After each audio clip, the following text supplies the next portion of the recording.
ప్రభు అయిన యేసుక్రీస్తు నుండి కృపయు సమాధానములు మీకు కలుగునుగాక. కూర్చుందాం, ప్రార్థన చేసుకుందాం. మహిమోన్నతుడా మా పరలోకపు తండ్రి, నీకు స్తుతులు స్తోత్రాలు. గడిచిన ఆదివారం నుండి ఈ ఆదివారం వరకు మమ్మలను కాచి కాపాడి ఉన్నావు. సజీవులముగా మమ్మలను మేము నీ సన్నిధానంలో సమర్పించుకునేటువంటి భాగ్యాన్ని ఇస్తున్నావు, నీకు వందనాలు. మా స్తుతులపై ఆసీనుడుగా ఉంటున్నావు, నీకు వందనాలు. చీకటిలో మసులుతున్నటువంటి మాకు నీ వాక్యాన్ని, నీ వెలుతురును అందించమని ప్రాధేయపడుతున్నాము. నీ వాక్యమును కలిగినటువంటి వారముగా దీపస్తంభం మీద ఉన్నటువంటి వెలుగు వలె ఇతరులకు ప్రకాశాన్ని ఇచ్చేటువంటి వారముగా మమ్మలను నిలబెట్టమని, మా దోషములను మన్నించమని, నీ దీనదాసుని మరుగున ఉంచమని మా ప్రభును నీ ప్రియకుమారుడునైన క్రీస్తు నామమున నేను అడుగుచున్నాను తండ్రి, ఆమేన్. ప్రియమైన సంఘమా, దేవుని కృపను బట్టి మరి ఒకసారి ఆయన మందిరంలో మనమందరం కూడా ఆరాధించడానికి అవకాశం దేవుడు మనకిచ్చినందుకు దేవునికి వందనాలు తెలియజేస్తున్నాను. త్రిత్వకాలంలో మనం ఉన్నాము. క్రైస్తవ క్యాలెండర్లో ఆయా కాలాలు మనకున్నాయి. క్రీస్తు ప్రభుని పుట్టుకను గురించినటువంటి ఎదురుచూపులు, క్రీస్తు ప్రభుని ప్రత్యక్షత, ఆయన లోకానికి ఏ రకంగా తనను తాను ప్రత్యక్షపరుచుకున్నాడు, పరిచర్య చేశాడు అనేటువంటిది, క్రీస్తు ప్రభుని యొక్క శ్రమ మరణ పునరుత్థానాలను జ్ఞాపకం చేసుకోవడము, ఆ తర్వాత క్రీస్తు ప్రభువారు సంఘమును ఏర్పాటు చేసి భూలోకం నుండి వేరుపడి తండ్రి వద్ద ఆసీనుడిగా ఉండటానికి వెళ్ళి ఉండి సంఘంలో తన ఆత్మకార్యాలను జరిగిస్తున్నటువంటి కాలంలో మనం ఉంటున్నాం. అదే త్రిత్వకాలము. ఈ త్రిత్వకాలము నవంబర్ నెల ఆఖరు వారం వరకు కొనసాగుతూ ఉంది. ఈ త్రిత్వకాలంలో 20 ఆదివారాలు మనం గడిపాం. ఇంకా నవంబర్ నెల చివరి ఆదివారం కాకుండా దాని ముందు వరకు ఈ త్రిత్వకాలము కొనసాగుతుంది. నవంబర్ నెల చివరి ఆదివారము తిరిగి మొదటికి వస్తాం. అదే యేసుక్రీస్తు యొక్క జన్మను ఎదురు చూసేటువంటి కాలము. మన పితరులు ఏర్పాటు చేసినటువంటి ఈనాటి ధ్యానాంశముగా చదవబడినటువంటి 2 పాఠ్యభాగాలు మరి మీరు విన్నారు. పత్రిక పాఠ్యభాగంలో ఎఫెసీయులకు తెలియజేస్తూ పౌలు ఒక మాట చెప్పాడు. ఆ మాట మనం ఇక్కడ ధ్యానంలో తీసుకుందాం. అదేమిటంటే 5వ అధ్యాయము 15వ వచనంలో చూసినట్లయితే, దినములు చెడ్డవి గనుక మీరు సమయము పోనీయక సద్వినియోగం చేసుకొనొచ్చు అనేటువంటి మాట. సమయాన్ని పోనీయకుండా మనం సద్వినియోగం చేసుకోవాలి. ఈ త్రిత్వకాలంలో ఆఖరు ఆదివారాలు సాధారణంగా క్రీస్తు యొక్క 2వ రాకడను ఎదురు చూసేటువంటి ధ్యానాలుగా ఉంటాయి.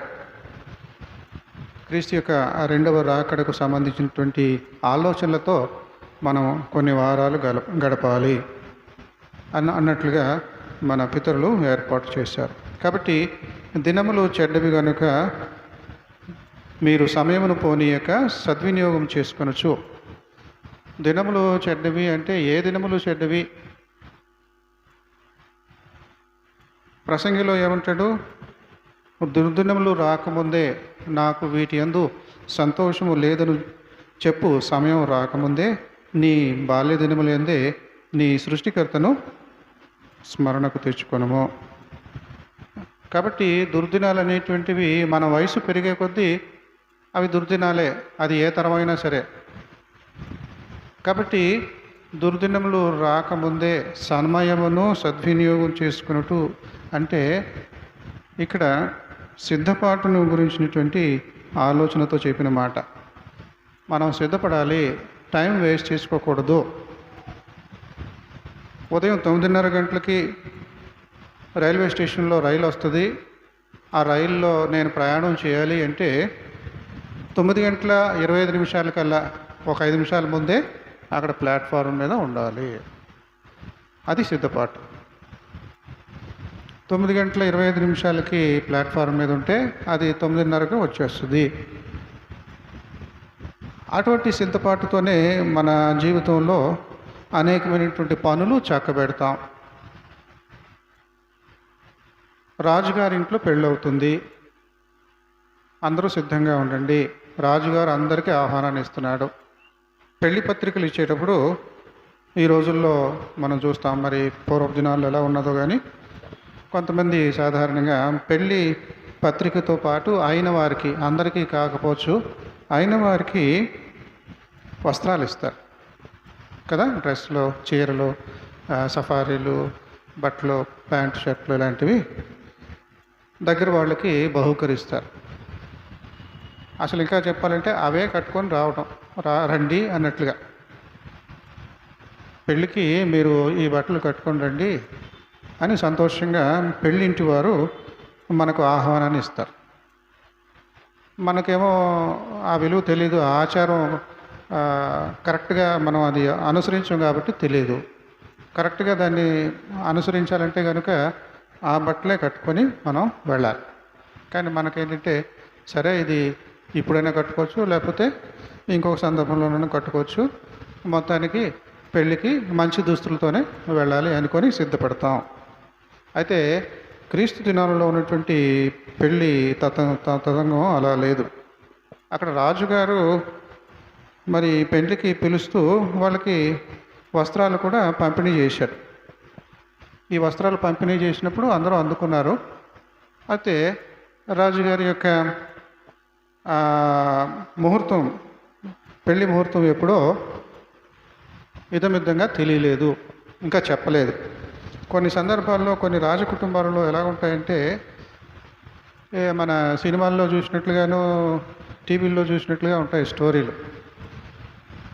ముఖ్యమంత్రి కానీ పెద్ద హోదాలో ఉన్నటువంటి వ్యక్తి ఏదైనా పని మీద వెళితే, ఆ పని మీద అతను నిమగ్నమైతే ఏదో ఒక నాశనాన్ని, అతనికి సంబంధించినటువంటి నాశనాన్ని పన్నాగం పన్ని నెరవేర్చేటువంటి పనిలో ఉంటారు శత్రువులు.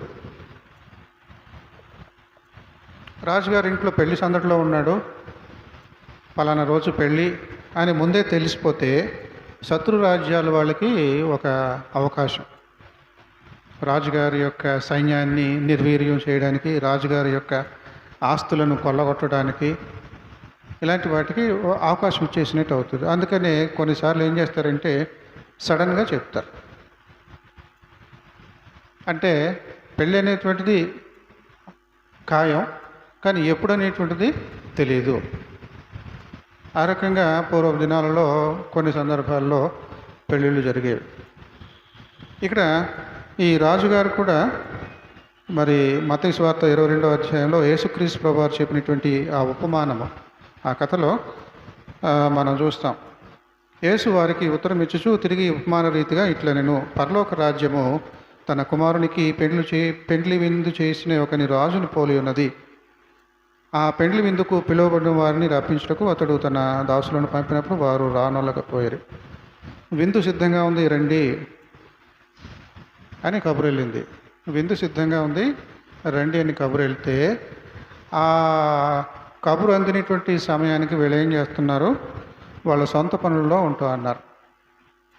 వ్యవసాయం చేసుకునే వాళ్ళు వ్యవసాయం చేస్తున్నారు, వ్యాపారాలు చేసేవాళ్ళు వ్యాపారాలు చేస్తూ ఉన్నారు, వాళ్ళ సొంత పనులన్నీ కూడా చక్కబెట్టుకుంటున్నారు. కానీ రాజుగారి యొక్క పిలుపుకు సమయాన్ని కేటాయించే విధంగా వాళ్ళ పనుల్ని పక్కన పెట్టుకోలేదు. పరలోక రాజ్యము ఇలాంటి పిలుపుతో కూడినటువంటిదిగా ఉంటూ ఉన్నది. కాబట్టి బైబిల్లో రకరకాల వస్త్రాలు మనం చూస్తాం. దుఃఖ వస్త్రము, రక్షణ వస్త్రము, ప్రశస్త వస్త్రము, ఆ వస్త్రం ఈ వస్త్రం అని రకరకాల వస్త్రాలు మనం చూస్తాం. అయితే ఇక్కడ ఈ సందర్భంలో నీ సిద్ధపాటు వస్త్రము ఎక్కడుంది? ముందుగానే రాజుగారు ఈ దుస్తులు, డ్రెస్సులు డిస్ట్రిబ్యూట్ చేసేసారు. పెళ్ళి ఇదిగో అదిగో అన్నట్లుగా డిస్ట్రిబ్యూట్ చేసేస్తే అది ఇప్పుడు కాదు అప్పుడు, అప్పుడు కాదు అప్పుడు అన్నట్లుగా ఈ కాలం గడిచిపోతూ ఉంది. కొంతమంది ఏం చేశారు, ఈ బట్టలు అనవసరంగా పెట్టెలో మూలన ఉంటున్నాయి, అలా కాదు, ఇదిగో మా తమ్ముడు పెళ్ళికి, లేకపోతే మా చెల్లెళ్ళ పెళ్ళికి, ఆ పెళ్ళికి ఈ పెళ్ళికి, ఆ సందర్భం ఈ సందర్భం చెప్పేసి వాళ్ళ సొంత వాటికి వాడేసుకున్నారు. వాళ్ళ సొంత వాటికి వాడేసి మురికి చేసేసారు. డోబీకి వేయాలి, దాన్ని మళ్ళీ కట్టుకుంటే ఇది వాడేసిన వస్త్రం అన్నట్టుగా అయిపోయింది. ఆ రకంగా అశ్రద్ధగా సిద్ధపాటు లేకుండా జీవించినటువంటి ప్రజలు, వాళ్ళని గురించినటువంటి ఉపమానము. నా విందు సిద్ధపరిచి ఉన్నాను, పెండ్లి విందుకు రండని వారితో చెప్పుడని చెప్పేసి తన దాసులను పంపితే వారు లక్ష్యము చేయక ఒకడు పొలమునకును మరి ఒకడు వర్తకమునకును వెళ్ళిరి. పొలం పనులు, వ్యాపారాలు ఇవన్నీ చక్కబెట్టుకోవడానికి వెళ్ళిపోయారు. తక్కిన వారు అతని దాసులను పట్టుకొని అవమానపరిచి చంపిరి. మరి రాజుగారితో పెట్టుకోవచ్చు ఎలాంటి పనులు? నీకు ఎంత పౌరుషం ఉన్నా, ఉక్రోషం ఉన్నా, లెక్కలేని తనం ఉన్నా రాజుగారితో పెట్టుకోకూడదు. వీళ్ళు ఆ రకంగా రాజుగారితో పెట్టుకోండి. కాబట్టి రాజు కోపపడి తన దండలను దింపి బెటాలియన్ దింపాడు, సైన్యాన్ని దింపాడు. ఆ నరహంతకులను సంహరించి వారి పట్టణము తగులబెట్టించెను. ఇది లోకం తీరు. ఇది ఒక ఉదాహరణ, ఒక ఉపమానం. దాని వెంటనే ఇంకొక ఉపమానం క్రీస్తు ప్రభు వారు మరి చెబుతున్నాడు. అది తర్వాత చూస్తాం. ఈ మొదటి ఉపమానంలో పెండ్లి విందు సిద్ధంగా ఉంది, మీరు ఈసారి ఏం చేస్తారంటే పిలువబడిన వాళ్ళు పాత్రులు కారు. ఉదాహరణకు ఇశ్రాయేలీలు, అబ్రహాము సంతానము, పిలువబడినటువంటి జనాంగము, ఎన్నిక కాబడినటువంటి జనాంగము, వాళ్ళు పాత్రులు కారు. వాళ్ళకి విలువ తెలియట్లేదు, ఆహ్వానం యొక్క విలువ తెలియట్లేదు. క్రైస్తవులు, మేము క్రైస్తవులు, మాకు అన్నీ తెలుసు, ఆహ్వానం ఉంది మాకు, అది ఇది అంటున్నారు. కానీ ఆహ్వానానికి తగినటువంటి మర్యాద ఇవ్వడం లేదు. సిద్ధపాటు వస్త్రము లేదు. నీ సిద్ధపాటు వస్త్రం ఎక్కడ? ఈ పూట దేవుడు మనలను అడుగుతూ ఉన్నాడు. నీ సిద్ధపాటు వస్త్రం ఏం చేశావు, ఎక్కడ పెట్టావు అని దేవుడు మనలను ఈ రెండు వాక్యాల ద్వారా అడుగుతూ ఉన్నాడు. గనుక రాజమార్గములకు పోయి మీకు కనబడు వారందరినీ పెండ్లి విందుకు పిలువుడని తన దాసులతో చెప్పాను. కాబట్టి సువార్త అనేటువంటిది, రక్షణ అనేటువంటిది ఒక యూదులకు మాత్రమే కాదు, ఒక క్రైస్తవులకు మాత్రమే కాదు, దేవుని సృష్టిలో ప్రతి ఒక్కరికి ఈ రక్షణ ఉంది, ఈ భాగ్యం ఉన్నది. అందరికీ దీనిని ప్రకటించండి, అందరూ తెలుసుకోవాలి, అందరూ ఈ రక్షణ మార్గంలోనికి రావాలి. ఆ దాసులు రాజమార్గములకు పోయి చెడ్డవారినేమి మంచివారినేమి తమకు కనబడిన వారిని అందరినీ పోగు చేసి కనుక విందుకు వచ్చిన వారితో ఆ పెండ్లిశాల నిండెను. చక్కగా సిద్ధం చేసినటువంటి ఆ వంటలు, ఆ రుచికరమైనటువంటి పదార్థాలన్నీ భోజనం చేయడానికి ఎంతమంది కావాలో అంతమంది వచ్చేసారు. దేవుని యొక్క రక్షణ ప్రణాళికలో ఎంతమంది రక్షించబడాలో అంతమంది వచ్చేసారు. విననొల్లని జనాంగము, ఎన్ని చెప్పినా తల బిరుసుగానే ఉంటారు, స్టిఫ్ నెక్డ్, తల వంచరు, వినయం ఉండదు, వాళ్లకు రక్షణ కూడా ఉండదు. అలాంటి వాళ్ళందరినీ తీసివేయగా రక్షించబడినటువంటి జనాంగముతో ఆ విందుశాల, పెండ్లిశాల నిండిపోయింది. రాజు కూర్చున్న వారిని చూడ లోపలికి వచ్చి అక్కడ పెండ్లి వస్త్రము ధరించుకొనని ఒకని చూచి, స్నేహితుడా, పెండ్లి వస్త్రము లేక ఇక్కడికి ఎలాగో వచ్చితివి? నీకు ఇన్విటేషన్ ఇచ్చినప్పుడు డ్రెస్సులు అవి సప్లై చేశాం కదా, అవి వేసుకొని రావాలని ఏం చేసావు అని అంటే, అవి వాడేశానండి. అవి లేకుండా ఎలా వచ్చావు? ఇదిగో మీ వాళ్ళు ఎవరిని పడితే వాళ్ళని అందరూ కూడా వచ్చేసి అని పిలిచారు కదా, అందుకని వచ్చేసాం. తప్పు సుమా. నీకు ఇదివరకే ఆహ్వానం ఉన్నది, మర్యాదతో కూడినటువంటి ఆహ్వానం ఉన్నది. ఆ మర్యాదను నువ్వు నిలబెట్టుకున్నావా? ఎలా పడితే అలా వచ్చేద్దాం అనుకుంటున్నావా? దేవుని రాజ్యంలోనికి ఎప్పుడు పడితే అప్పుడు ఎలా పడితే అలా ప్రవేశించాలనుకుంటున్నావా? దుర్లభము. సూది బీజంలో ఒంటైనా దూరగలదేమో కానీ ధనవంతుడు దూరలేడన్నట్లుగా దేవుని రాజ్యంలో ఎలా పడితే అలాగ ప్రవేశించడానికి కుదరదు. ఒక సిద్ధపాటు అనేటువంటిది ఉండాలి. ఆ యేసుక్రీస్తు చచ్చిపోతూ కుడివైపు దొంగని క్షమించేశాడు. ఏ టైంలోనైనా కూడా నేను ప్రార్థన చేస్తే దేవుడు నన్ను క్షమించేస్తాడు అన్న ధీమాతో ఉంటారేమో కొంతమంది, సిద్ధపాటు లేకుండా. కానీ కుడివైపు ఉన్నటువంటి దొంగ తన జీవితము దొంగ జీవితం అయినప్పటికీ ఒక మంచి ఆలోచనలతో నా ప్రజలకు మేలు జరగాలి, నా ప్రజలకు విమోచన దొరకాలి, స్వాతంత్రం రావాలి రోమా ప్రభుత్వం నుండి అని ఎంతగానో మరి ఆశపడేటువంటి వ్యక్తి. అలాంటిది యూదులకు మాత్రమే కాదు, రోమా ప్రభుత్వం నుండి విడుదల మాత్రమే కాదు, ఈ భూప్రపంచాన్ని తన గుప్పిట్లో పెట్టుకున్నటువంటి సైతాను యొక్క ప్రభావం నుండి లోకమంతటిని విడిపించడానికి వచ్చినటువంటి శక్తిమంతుడు నా పక్కన ఉన్నాడు. నా పక్కన ఉన్నవాడు సామాన్యుడు కాదు, నాలాంటి విప్లవ యోధుడు కాదు. సాక్షాత్తు ఈ లోకాన్ని రక్షించడానికి వచ్చినటువంటి వాడు.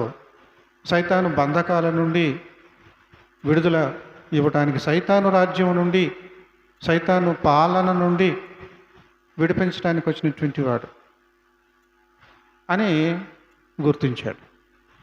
ఆ రకంగా క్రీస్తు ప్రభు వారిని నీ రాజ్యంలోనికి వచ్చినప్పుడు నన్ను జ్ఞాపకం చేసుకో అన్నాడు. అది అప్పటికప్పుడు వచ్చినటువంటి మార్పు కాదు. అతని జీవితము విడుదలకు సంబంధించినటువంటి జీవితము. నా ప్రజలకు విమోచన దొరకాలి, స్వేచ్ఛ ఉండాలి, పరాయి పాలన ఉండకూడదు. ఇప్పుడు క్రీస్తులో ఏం నేర్చుకున్నాడంటే, క్రీస్తును చూశాక పరాయి పాలన మాత్రమే కాదు, అసలు ఇశ్రాయేలీలు సైతాను పాలనలో కూడా ఉన్నారు, లోకమంతా కూడా సైతాను పాలనలో ఉన్నారు, గుప్పిట్లో ఉన్నారు. వాటి నుండి విడుదల రావాలి. దాన్ని తీసుకురావడానికే ఈ మహానుభావుడు వచ్చాడు, పరలోకం నుండి వచ్చాడు అన్న సంగతి గ్రహించాడు. అందుకనే యథార్థ హృదయంతో పశ్చాత్తాపంతో క్రీస్తు ప్రభుని విన్నవించుకుంటున్నాడు. నీ రాజ్యంలోనికి వచ్చినప్పుడు నన్ను జ్ఞాపకం చేసుకో. కాబట్టి మనకు సిద్ధపాటు, ఎలాంటి సిద్ధపాటు ఉన్నది? ఆల్రెడీ మనం క్రైస్తవులము, ఆల్రెడీ మనం యూదులము, ఆల్రెడీ మనకు పెళ్లి వస్త్రాలు ఉన్నాయి, అందుకున్నాం, ఇన్విటేషన్ అందేసుకున్నాం, వస్త్రాలు మన దగ్గర ఉన్నాయి. కానీ ఆ పెళ్లి వస్త్రం వేసుకొని పెళ్లిలో కూర్చునేలాగా ఉన్నామా అనేది ప్రశ్న. చాలామందిలో ఇలాంటి సిద్ధపాటు ఉండదు అని మనం చెప్పవచ్చు. ఒకవేళ మనలోనే లేదేమో, ఒకసారి మనం పరీక్షించుకోవాలి. పెండ్లి వస్త్రాన్ని లేకపోతే సిద్ధపాటు వస్త్రాన్ని మనము దుర్వినియోగం చేసుకుంటున్నామేమో. వాడవలసినటువంటి విషయం కొరకు వాడకుండా వేరే విషయానికి దానిని వాడి మనము దేవుణ్ణి, రాజుగారిని, యేసుప్రభు ఎవరు? ప్రభు రాజుగారు అయినా నీ రాజ్యంలోనికి వచ్చినప్పుడు రాజుగారిని అవమానిస్తున్నాం. మనకు బుద్ధి చెప్తాడు. ఎందుకంటే మనకు సిద్ధపాటు అనేటువంటిది లేదు కనుక తప్పకుండా అటువంటి వాళ్ళు శిక్షించబడతారు.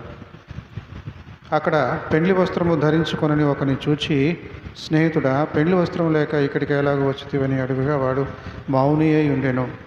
అంతట రాజు వీని కాళ్ళు చేతులు కట్టి వెలుపటి చీకట్లోనికి త్రోసివేయుడి, అక్కడ ఏడ్పును పండ్లు కొరుకుటయు ఉండునని పరిచారకులతో చెప్పాను.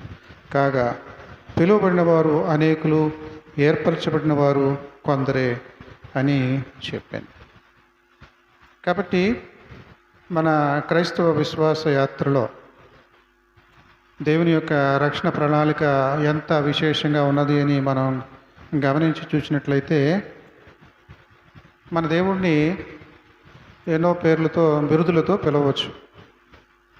తండ్రి వంటివాడు, తల్లి వంటివాడు, సహోదరుని వంటివాడు, స్నేహితుని వంటివాడు, అది ఇది అని చెప్పేసి కొండ, నా కోట, ఇలా రకరకాలుగా దేవుడికి పేర్లు పెట్టవచ్చు. కానీ ఇప్పుడు మన ధ్యానాంశముగా నీ సిద్ధపాటు వస్త్రం ఎక్కడ అనేటువంటి ధ్యానాంశానికి సంబంధించినట్లుగా మన దేవుడు ఏ దేవుడై ఉన్నాడు అని అంటే, మన దేవుడు క్షమించుటకు సిద్ధంగా ఉన్నటువంటి దేవుడు. మనము ఇచ్చిన బట్టలు వేసుకోవడానికే సిద్ధంగా లేము, ఆ బట్టలు ఎక్కడో దుర్వినియోగం చేసేసాం. కానీ మన దేవుడు ఎలాంటి దేవుడు అంటే, సిద్ధపాటు అన్న మాటకు దేవుడే నిదర్శనము. కీర్తనల గ్రంథం 86వ కీర్తన 5వ వచనంలో ఈ మాట చూస్తాం. కీర్తనలో 86:5లో ఈ మాట చూస్తాం. క్షమించుటకు సిద్ధముగా ఉన్నటువంటి దేవుడు. మనం పశ్చాత్తాపముతో ఆయనను క్షమాపణ అడగాలే కానీ ఆయన క్షమించడానికి సిద్ధంగా ఉన్నాడు.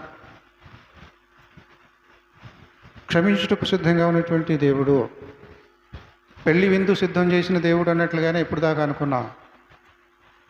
కానీ నిజ పశ్చాత్తాపముతో, ఎలాగా సిద్ధపాటుతో,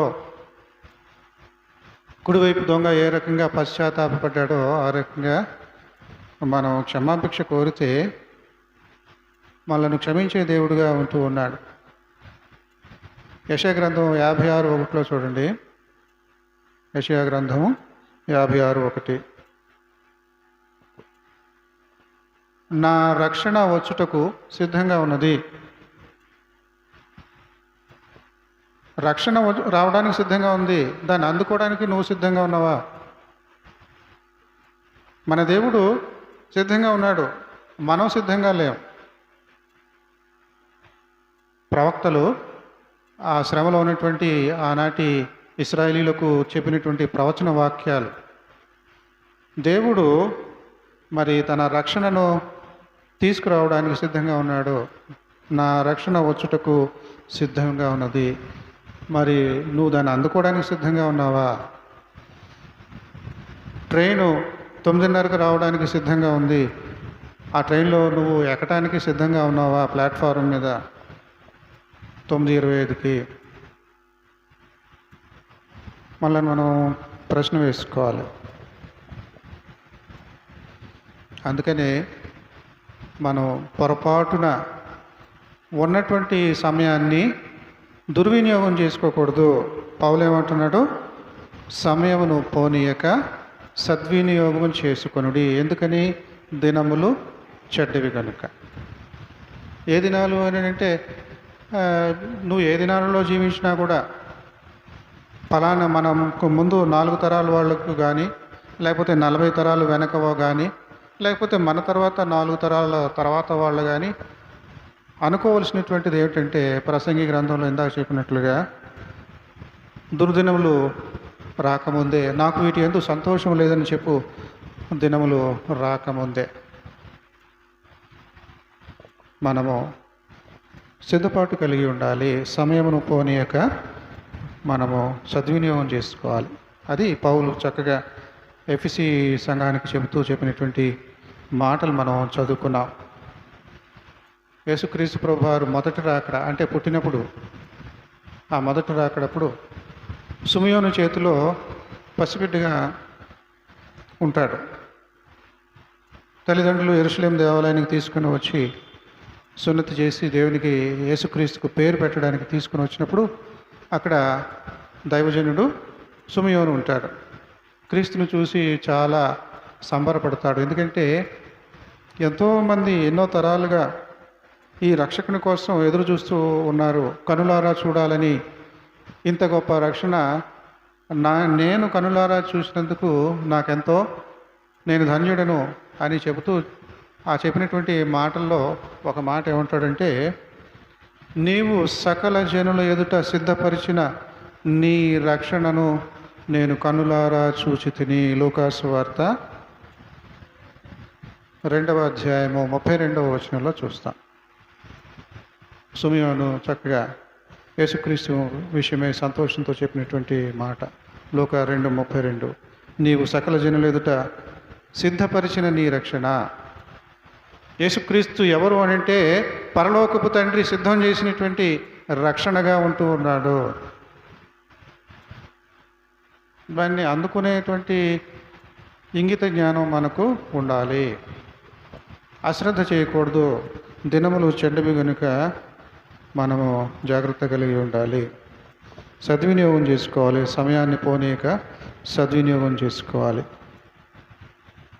ఇక ఆ 2వ రాకడలో మనం అందరం విశ్వసించినటువంటి వారందరికీ కూడా ఆ భాగ్యం వచ్చినప్పుడు పరలోక రాజ్యంలో ఆ దేవుడు మనకు ఎంతటి ఆధిక్యతను ఇస్తాడు, మనల్ని ఎంతగా ఆశీర్వదిస్తాడు అనేటువంటి ఒక మాట కూడా మనం చూద్దాం. ప్రకటన గ్రంథం 22వ అధ్యాయము 12వ వచనం చదవండి ఈ మాట. ప్రకటన గ్రంథం 22:12. త్వరగా వచ్చుచున్నాను.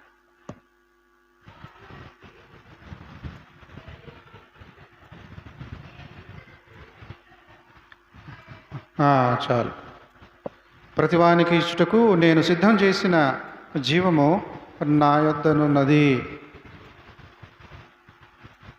దేవుడు ఏం సిద్ధం చేస్తున్నాడు? జీవాన్ని సిద్ధం చేస్తున్నాడు. ఓ ఆదాము, ఓ అవ్వ, మీరు ఈ పండు దినాన్న మీరు చేస్తారు. చచ్చిపోయారు. తిన్నారు కదా, మరి ఆత్మీయంగా చచ్చిపోయారు. ఈ ఆత్మీయమైనటువంటి చావు ఎక్కడి దాకా కొనసాగుతూ ఉన్నదంటే పరలోక రాజ్యంలో మనం చేరి ఆయన ఈ జీవం ఇచ్చే వరకు కూడా కొనసాగుతుంది. మన కోసం జీవం సిద్ధం చేసి ఉంచాడు అక్కడ. మనమేమో ఆల్రెడీ పెళ్లి వస్త్రం వచ్చేసింది అని సంబరపడుతూ ఎప్పుడైనా వేసేసుకోవచ్చులే, లేకపోతే మళ్ళీ ఉతికేసి మళ్ళీ వేసుకోవచ్చులే అన్నట్లుగా మనము సమయాన్ని దుర్వినియోగం చేసుకుంటున్నాం. ఆహ్వానాన్ని అశ్రద్ధ చేస్తున్నాం. అవమానకరంగా ప్రవర్తిస్తూ ఉన్నాం. అలాగ ఉంటున్నామేమో ఒకసారి మనల్ని మనం పరీక్షించుకుందాం. సిద్ధపాటు అనేటువంటిది యేసుక్రీస్తు తన శిష్యులకు నేర్పిస్తూ ఉన్నాడు. అనేక విషయాలు గురువుగా శిష్యులకి నేర్పించాలి. ఆ పని ఈ పని. అందులో ఒకటి ఏంటంటే పస్కా పండుగను ఆచరించడం.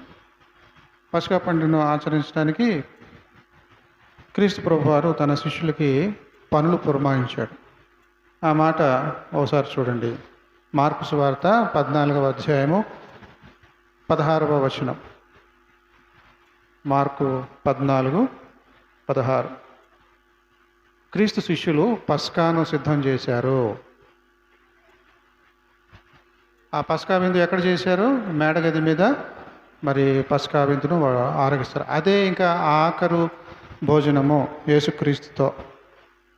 మళ్ళీ నేను మీతో కలిసి భోంచేసేటువంటి పరిస్థితి ఇంకెప్పుడు వస్తుందంటే ఆ 2వ రాకడలో వస్తుంది. కాబట్టి నన్ను జ్ఞాపకం చేసుకున్నటకు దీనిని చేయండి అని చెప్పేసి ఆ రొట్టెని విరిచి, ఇది మీరు మామూలుగా రోజు తినేటువంటి రొట్టెలాగా అనుకోకండి, నా శరీరాన్ని జ్ఞాపకం చేసుకుంటూ ఇక మీదట తినండి. మీరు రోజు తాగుతున్నటువంటి ఈ ద్రాక్షరసం ఈ రోజున ఈ పస్కా పండుగ దినాన మీరు ఆ రకంగా అనుకోకండి. మీకోసము, మిమ్మల్ని రక్షించడం కోసం ఒలికించేటువంటి నా క్రొత్త నిబంధన రక్తమై ఉన్నది. నన్ను జ్ఞాపకం చేసుకోవడానికి మీరు దీన్ని ఆచరించండి అంతేగాని పండగ కదా ప్రతి సంవత్సరం చేసుకోవాలి కదా అని చెప్పేసి ఆ, క్రిస్మస్ ప్రతి సంవత్సరం వస్తుంది. క్రిస్మస్ అప్పుడు క్రిస్మస్ కేకులు అంటాం, అదంటాం ఇది అంటాం, ఆ రకంగా ఏదో జరుపుకుంటూ పోతాం. కానీ జ్ఞాపకం చేసుకోవడం కోసము క్రీస్తు యొక్క త్యాగ పూరితమైనటువంటి కార్యాన్ని, రక్షణ కార్యాన్ని జ్ఞాపకం చేసుకోవడానికి మీరు చేయండి అని చెప్పేసి శిష్యులకు నేర్పించడం కోసం మీరు పస్కాను సిద్ధం చేయండి. కాబట్టి సిద్ధపాటుతో ఉండాలి మన పనులు. ఆదివారం ఇక్కడ ప్రభు బల దగ్గర మనం రొట్టె ద్రాక్షరసం తీసుకుంటున్నామంటే దానికి సిద్ధపాటు ఉండాలి. చాలాసార్లు చెప్తాను మీకు. ఏంటిది? మన పూర్వీకులైతే సిద్ధపాటు ఆరాధన ఉంటుంది, వేరే ఆరాధన ఉంటుంది కదా మనకి ప్రభురాత్రి భోజనం అప్పుడు. ఆ వేరే ఆరాధన ఆదివారం పూట అందులో పాటు ఆదివారంతో పాటు చేయరు. సిద్ధపాటు ఆరాధన అనేటువంటిది శనివారమే పెట్టేస్తారు పూర్వ దినాల్లో. ఆయన మర్చిపోయాం, తెలియదు మనకు. ఆ సిద్ధపాటు ఆరాధనకు అంటే శనివారం పూట ఎవరెవరైతే వచ్చారో ఆరాధనకి, దేనికోసం? ప్రభురాత్రి భోజన సంస్కారంలో పాలు పంపులు పొందటం కోసం అని చెప్పేసి శనివారమే ఆ ప్రార్థనకు హాజరవ్వాలి. ఆ ప్రార్థనకు వచ్చిన వాళ్ళకే ఆదివారం పూట ఆరాధనలో ప్రభు సంస్కారం ఉంటుంది. కాబట్టి దానిని సిద్ధపాటు ఆరాధన అంటాం. అది లేదు ఇప్పుడు మనకి, అన్నీ కలిపేశాం. మరి మనకు ఏ వస్త్రం ఉంది? సిద్ధపాటు వస్త్రం ఉన్నదా? దాని విలువ పోగొట్టుకుంటున్నాం. దేవుడు మనకిచ్చినటువంటి ఆ వస్త్రాన్ని, పెండ్లి వస్త్రాన్ని మనం మూలన పడేస్తున్నాం. సిద్ధపాటు అనే విధంగా దాన్ని మనకిచ్చాడు. ఎప్పుడైనా అనౌన్స్మెంట్ రావచ్చు, రేపే పెళ్ళి రాజుగారి అబ్బాయికి, రాజుగారి అమ్మాయికి అని అనౌన్స్మెంట్ రావచ్చు. మరి నీ దగ్గర పెళ్లి వస్త్రం రెడీగా ఉందా అన్నట్లుగా దేవుడు మనలను అడుగుతూ ఉన్నాడు. కొన్ని చాలా విచిత్రంగా ఉంటాయి. సిద్ధపాటు అవసరం లేదన్నట్లుగా ఉంటుంది మన జీవితం కదా. చాలా చాలా విషయాలు దీనికేంటి ఊరికే అది ఇది. ముఖ్యంగా మన భారతదేశంలో ఉన్న సంస్కృతి సాంప్రదాయం, మాట తీరు ఎలా ఉంటుందంటే, ఒకసారి ఒక పెద్ద ఆయన్ని కలవడానికి వెళ్ళినప్పుడు 9 గంటలకి వస్తానని చెప్పాను. 9 గంటలకి దాటేసింది, ఇంకా రాలేదు. ఆయనే ఫోన్ చేశాడు, ఇంకా రాలేదు. ఏంటంటే, బయలుదేరేశాను, నేను దారిలో ఉన్నాను, పలానా చోట ఉన్నాను అని చెప్పాను. కానీ వాళ్ళ ఎదురు చూపులు ఎలా ఉంటాయంటే, ఇదిగో పక్క వీధిలోనే ఉన్నాను అన్నట్లు చెప్తే సరిపోయేది కదా, నువ్వు అక్కడెక్కడో ఉన్నావు అని ఎందుకు చెప్పావు అని ఆయన అడుగుతున్నాడు. అంటే యథార్థమైన మాట చెప్తే ఆయనకు నచ్చలే. మన మాట వరుస ఎలా ఉంటుందంటే, ఇదిగో పని అయిపోయింది, ఇదిగో వచ్చేస్తున్నా, అదిగో వచ్చేస్తున్నా అని అక్కడ అయిపోయినట్టుగా చెప్పేస్తాం, బిల్డప్ ఇచ్చేస్తూ ఉంటాం. యథార్థంగా ఎక్కడ ఏం జరుగుతుందో, ఎలా ఉన్నదో అలా చెప్పేటువంటి అలవాట్లు మనకు ఉండవు. ఇదిగో అయిపోయింది, పని అయిపోయింది అంటారు.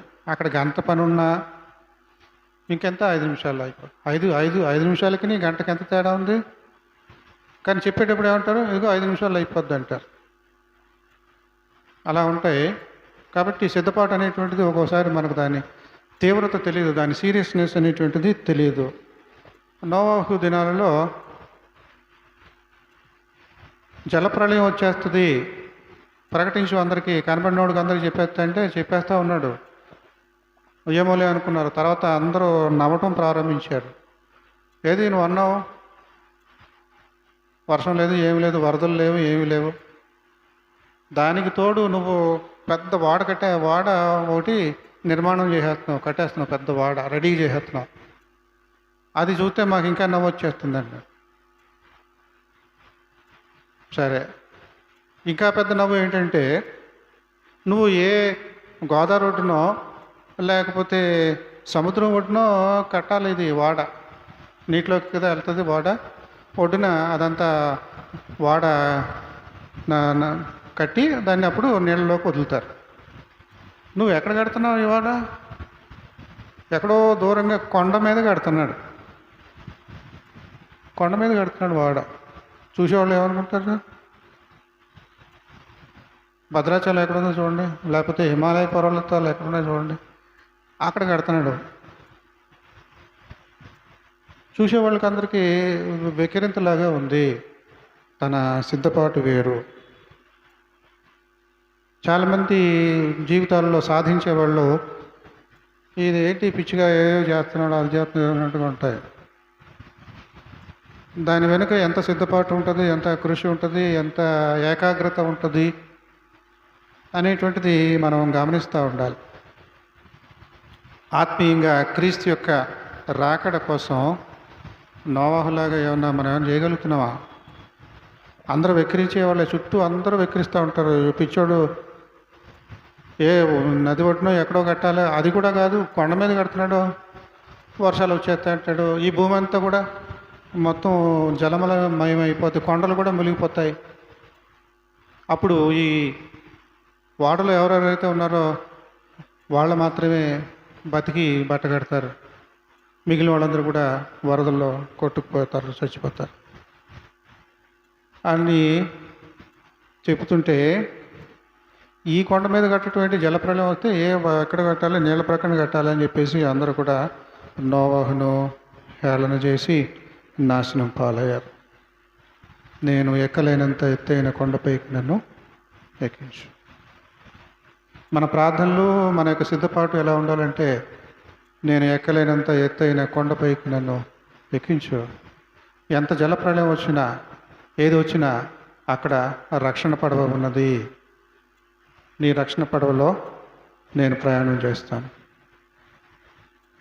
అంతేగాని నా ప్రాణమా సుఖించు, తిను, త్రాగు, అన్నీ సిద్ధంగా ఉన్నాయి, కొట్లలో అంత ధాన్యం సిద్ధంగా ఉంది, కాలు మీద కాలు వేసుకొని జీవించే ఓరు వెరివాడ, ఈ రాత్రికే నీ ప్రాణం తీసుకుంటున్నాను. నీ సిద్ధపాటు అంతా ఏ రకమైనటువంటి సిద్ధపాటు అది? ఈ రకమైన సిద్ధపాట్లు మనకు వద్దు. ఆత్మీయమైనటువంటి సిద్ధపాటు, ఈ లోకాన్ని జయించినటువంటి సిద్ధపాటు. కాబట్టి అలాంటి సిద్ధపాటు మనకు కావాలి. క్రీస్తు ప్రభువారు ఎందుకు వచ్చాడంటే, మనకు స్థలం సిద్ధం చేయడానికి వచ్చాడు. మీ హృదయమును కలవరపడనీయకుడి, నా తండ్రి ఇంట అనేక నివాసములు కలవు, మీకు స్థలం సిద్ధం చేయడానికి నేను వెళ్తున్నాను.